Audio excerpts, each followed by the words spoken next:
Lalu benarkah aktivitas Pondok Pesantren Al Zaitun terafiliasi dengan NII? Akankah penyelidikan dugaan makar terhadap Panji Gumilang kandas seperti tahun 2011 lalu? Kita akan langsung membahasnya bersama dengan Direktur Deradikalisasi Badan Nasional Penanggulangan Teroris atau BNPT Brigjen Pol Ahmad Nur Wahid serta pengamat terorisme sekaligus mantan anggota NII Komandemen Wilayah 9 Al Haidar. Selamat malam Pak Ahmad dan selamat malam Mas Haidar. Ya, selamat malam. Assalamualaikum untuk semua pemirsa. Waalaikumsalam, terima kasih telah bergabung bersama kami. Saya akan ke Mas Haidar terlebih dahulu. Mas Haidar, ya. Anda pernah aktif di NII pada tahun 1990-an ya, bahkan sempat masuk katanya dalam jajaran elit kelompok Abu Toto alias Panji Gumilang yang kita kenal sekarang. Nah, sepanjang yang Anda ketahui, bagaimana sebenarnya keterkaitan NII KW 9 dengan Al Zaitun? Iya, NII KW 9 adalah sumber pendanaan bagi Al Zaitun. Al Zaitun adalah salah satu outlet dari serangkaian banyak outlet lain. Jadi Al Zaitun itu didirikan dengan menggunakan dana jamaah dari NII KW 9 Al Zaitun. NII KW 9. Nah, NII KW 9 ini menganut ideologi Saintologi atau di Indonesia itu dikenal dengan Isa Bugis. Jadi sangat terkait dengan NII. Jadi simpel saja, misalnya kita bertanya kepada Panji Gumilang dari mana dana untuk membangun pesantren yang super mewah dan terbesar di Asia Tenggara tersebut. Kalau bukan dari jamaah NII yang berjumlah pada waktu itu 14 juta orang. Dan sekarang sudah mencapai kurang lebih 40-an juta orang. Jadi itu bukan jumlah yang sedikit. Dari jumlah jamaah yang sangat banyak itu bisa menggerakkan pengumpulan dana, infak, zakat, sedekah, tasawuf, qiraat, harakah Ramadan, harakah kurban, dan sebagainya. Itu dikumpulkan untuk kemudian membangun Al Zaitun. Dan Al Zaitun itu hanyalah sebagian kecil saja dari outlet-outlet yang dibangun oleh Panji Gumilang. Panji Gumilang sebagai pemimpin ataupun imam NII yang palsu itu kemudian membangun juga banyak outlet-outlet lain seperti misalnya penggemukan sapi, kemudian swasembada beras, kemudian juga sekolah-sekolah PAUD, sekolah madrasah ibtidaiyah, madrasah sanawiyah, dan madrasah aliyah. Kenapa dia tidak membangun SD, SMP, dan SMA? Karena itu terkait dengan Diknas yang cenderung bisa dikuasai dan bisa diambil alih oleh Pemda provinsi ataupun Pemda kabupaten. Tapi kalau madrasah, itu madrasah ibtidaiyah, sanawiyah, dan juga aliyah memang sudah dirancang untuk didirikan, dan juga pesantren serta sekolah tinggi agama Al-Aziz itu memang sengaja didirikan untuk tidak bisa dijangkau oleh Pemda, karena Pemda ini kan dikuasai oleh partai-partai politik lokal yang kualitas pemimpinnya itu memang bisa kita jangkau lah. Jadi pada waktu itu kita tahu bahwa lebih baik tergantung kepada pusat, dan hanya madrasah itu saja yang bisa didirikan. Kemudian kalau dan itu hanya bisa dijangkau oleh Depak di pusat. Nah, Depak di pusat itu akan gampang dikendalikan oleh para jenderal-jenderal intelijen yang memang menjadi backing dari NII KW 9 Al Zaitun pimpinan Abu Toto atau Panji Gumilang ini. Oke, Mas Haidar, tapi boleh diperjelas mengenai time frame-nya terlebih dahulu. Ketika Anda mengatakan pada saat itu, artinya di tahun berapa? Dan kemudian ini berlangsung sampai dengan sekarang, artinya outlet-outlet dan lain sebagainya seperti yang tadi Anda sampaikan sampai dengan sekarang itu memang belum bisa dibongkar atau terbongkar? Iya, penelitian saya itu penelitian participant observation ya, semacam dark ethnography ya. Penelitian antropologis. Jadi itu berlangsung antara tahun 1991 sampai 1996. Dan itu masih berlangsung hingga sekarang. Karena bagaimanapun saya berusaha untuk melupakan nightmare ini. Jadi mimpi buruk yang mengerikan ini. Sial betul saya meneliti tentang orang-orang aneh begini ya. Tapi kemudian ya saya terpaksa mengupdate setiap perkembangan-perkembangan yang aneh, yang lucu, nyeleneh dari Panji Gumilang yang sangat luar biasa tidak bertanggung jawabnya ini. Karena dia memang orang yang membawa lari dana-dana umat ya, hirot, obligasi dan sebagainya. Jadi saya kira ini penipuan yang sangat sistematis yang memang dirancang oleh para intelijen yang sangat berpengalaman, karena dia tahu betul dengan mengubah nama jamaah itu jadi nama tani, sementara itu berbeda dengan nama KTP, itu menjadi lemah di hadapan hukum untuk kalau kemudian hari mereka akan menuntut kembali uangnya. Jadi ini memang sudah merupakan penipuan yang sangat sistematis.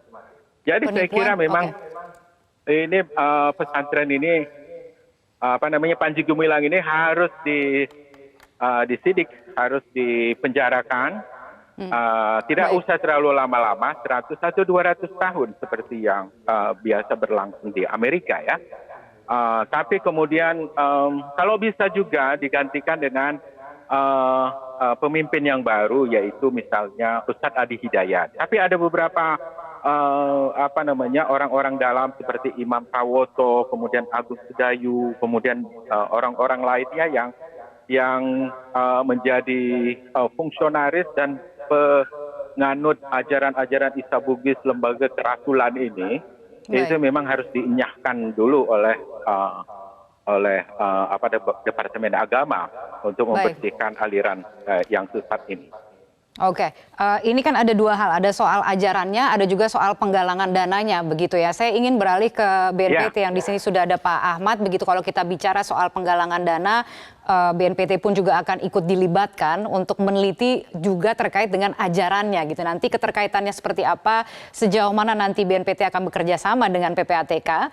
Kita akan lanjutkan perbincangannya sesaat lagi. Tetaplah bersama kami pemirsa Prime Time News, masih akan kembali. Baik, saya langsung ke Pak Ahmad kalau begitu untuk sekaligus juga menanggapi pernyataan dari Panji tadi. Tapi sebelumnya saya sebenarnya memberikan pernyataan menggantung seberapa jauh peranan yang bisa dimainkan oleh BNPT begitu ya, terkait dengan polemik Ponpes Al Zaitun ini. Yang diketahui dari sejak tahun 2011 sebenarnya sudah ada investigasi dari MUI yang kemudian memperlihatkan adanya afiliasi dengan NII.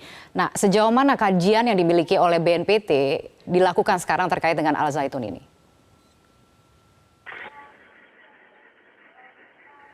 Pak Ahmad? Halo, ya. Silakan Pak Ahmad.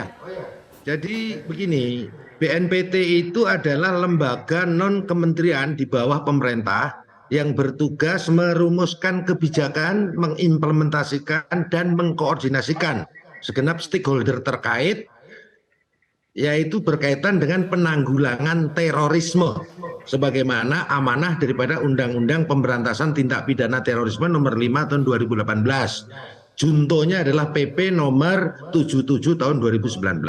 Nah, terkait dengan hal tersebut, apakah Al Zaitun itu terafiliasi dengan NII atau tidak? Ya, memang yang pertama, secara genealogi atau historisnya, memang Panji Gumilang atau Abdus Salam Panji Gumilang ini memang dulunya sekali lagi terkait atau terafiliasi atau salah satu tokoh daripada NII. Akan tetapi ketika Undang-Undang Nomor 1 PNPS tahun 63 atau Undang-Undang Anti Subversif pasca reformasi dicabut, otomatis tidak bisa serta-merta NII itu dikategorikan sebagai terorisme. Tapi apakah itu radikalisme? Nah, kalau kita melihat daripada definisi radikalisme itu adalah suatu ideologi atau paham yang dibangun untuk menginginkan adanya perubahan tatanan sosial politik yang sudah mapan atau menjadi konsensus secara redik, secara mengakar atau secara drastis dengan cara-cara kekerasan atau ekstrim.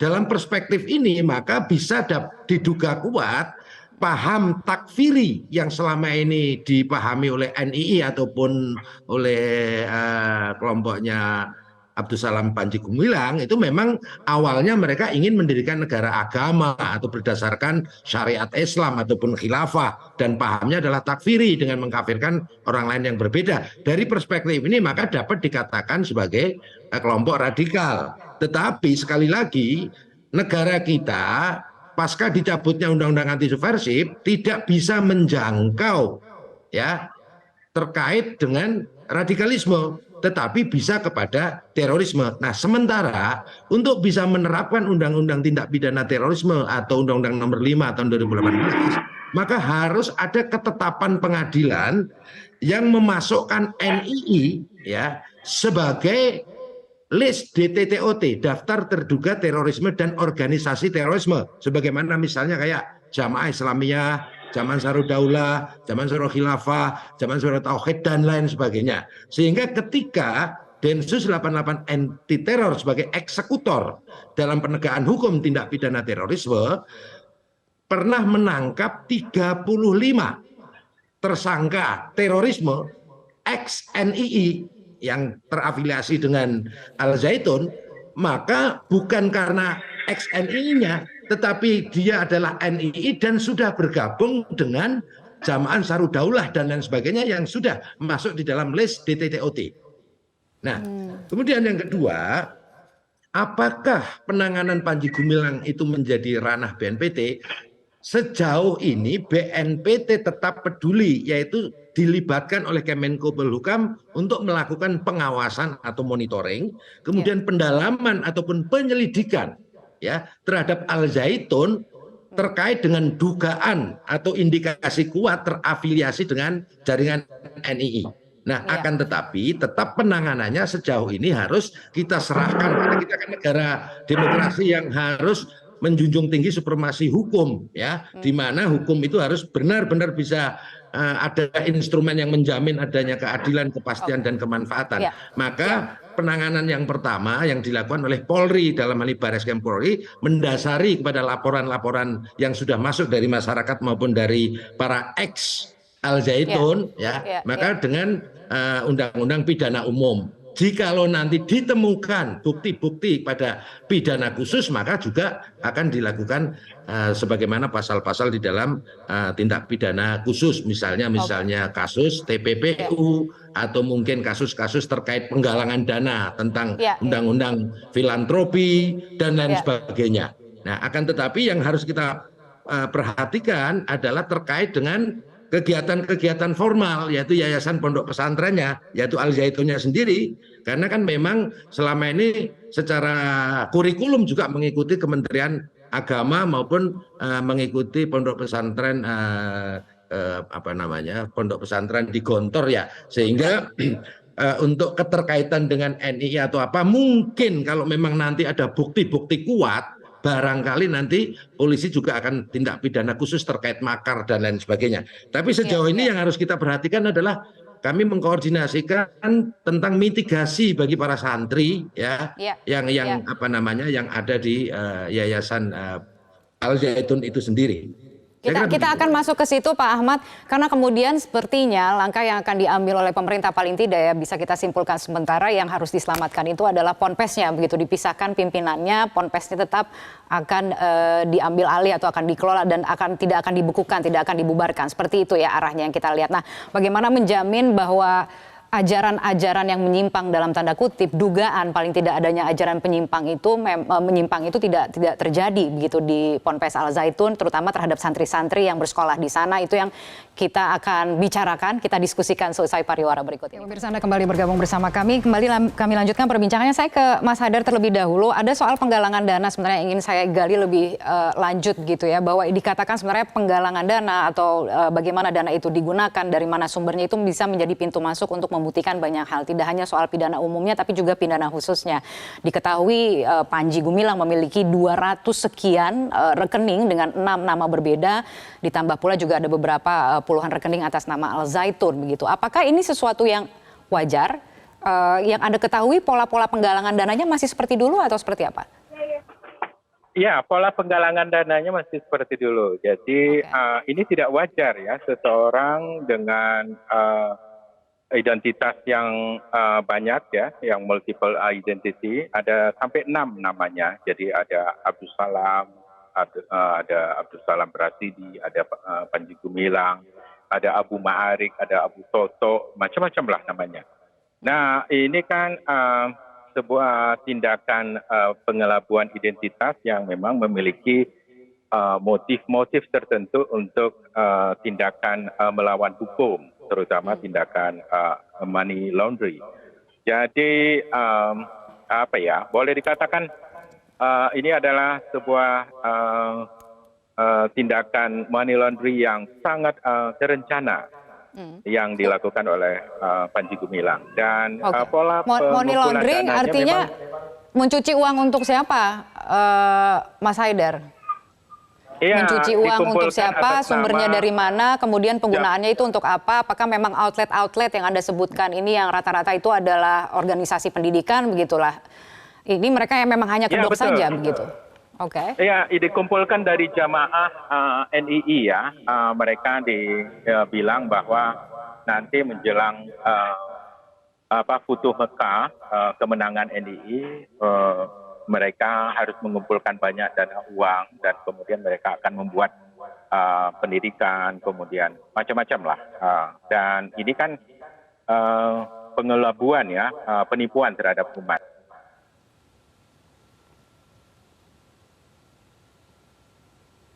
Mas Haidar? Yang akan dibayarkan kembali setelah 5 tahun, kirot itu atau obligasi itu. Padahal Baik. itu tidak pernah dibayarkan. Dan ini adalah sebuah penipuan kan.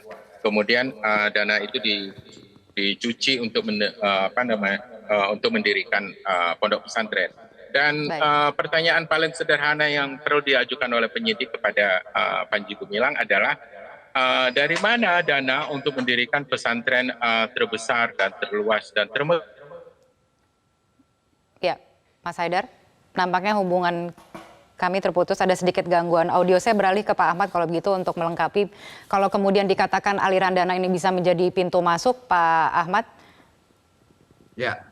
bagaimana Ya. kemudian BNPT akan paling tidak ya dengan adanya PPATK dan kemudian mungkin sekarang alat-alatnya juga lebih canggih dan lain sebagainya untuk melakukan penelusuran harusnya jauh lebih mudahkah sekarang-sekarang ini? Ya, kita serahkan aja pada penyidik Bareskrim ya. Dan kita percayakan, dan saya yakin itu para penyidik Bareskrim itu orang-orang qualified yang sudah berpengalaman menangani hal-hal seperti ini, termasuk kapan hari juga sempat menangani kasus-kasus Khilafatul Muslimin yang mirip seperti ini ya, tentang filantropi, kemudian mungkin nanti dikembangkan kepada tindak pidana pencucian uang dengan pembuktian terbalik dan lain sebagainya. Kita serahkan aja kepada para penyidik di Bareskrim Tapi ya. akankah kemudian hasil penyelidikan ini bermanfaat bagi BNPT untuk bisa kemudian masuk juga? Artinya kalau kita bicara soal bagaimana menyelamatkan santri-santri, kita pisahkan pimpinannya dengan institusinya begitu, Pak Ahmad. Kira-kira peranan yang bisa dimainkan oleh BNPT? Sangat bermanfaat. Karena dalam strategi penanggulangan terorisme itu harus dilakukan secara holistik dari hulu sampai hilir. Hulunya adalah radikalisme, hilirnya adalah terorisme.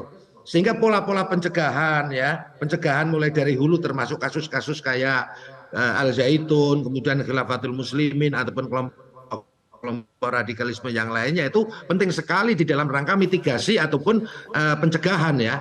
Apalagi kita kan sekali lagi negara kita belum memiliki regulasi yang melarang atau bisa menindak terhadap aspek ideologi.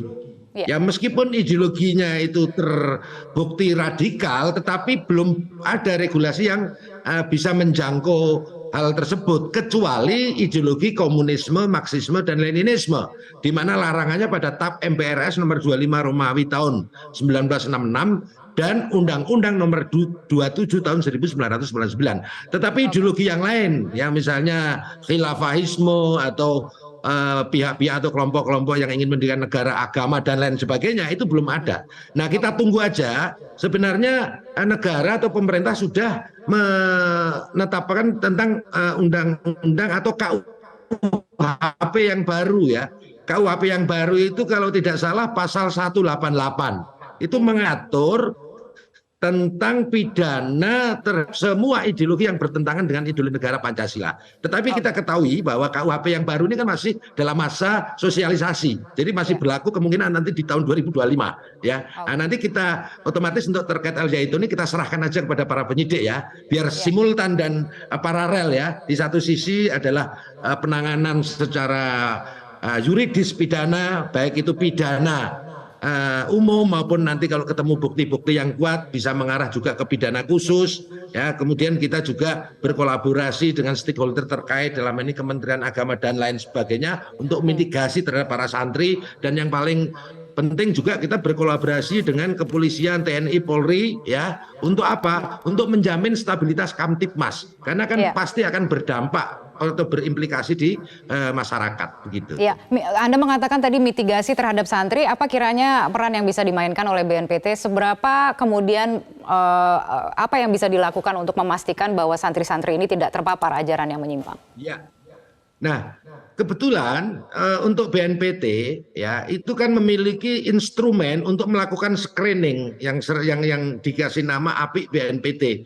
Nah, ini instrumen atau tool yang bisa men-screening sejauh mana potensi radikalisme yang ada pada setiap individu ataupun kelompok. Sehingga nanti kami akan bekerja sama dengan Kementerian Agama ataupun stakeholder terkait yang lainnya termasuk Densus 88 dan termasuk juga mungkin nanti dengan para penyidik ya, untuk memastikan atau dalam rangka mitigasi terhadap para santri-santri itu untuk dipastikan bahwa mereka tidak terpapar paham-paham radikalisme begitu.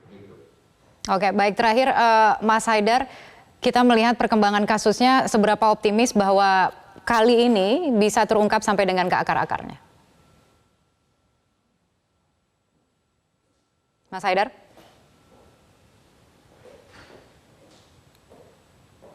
Mas Haidar, Anda mendengar saya?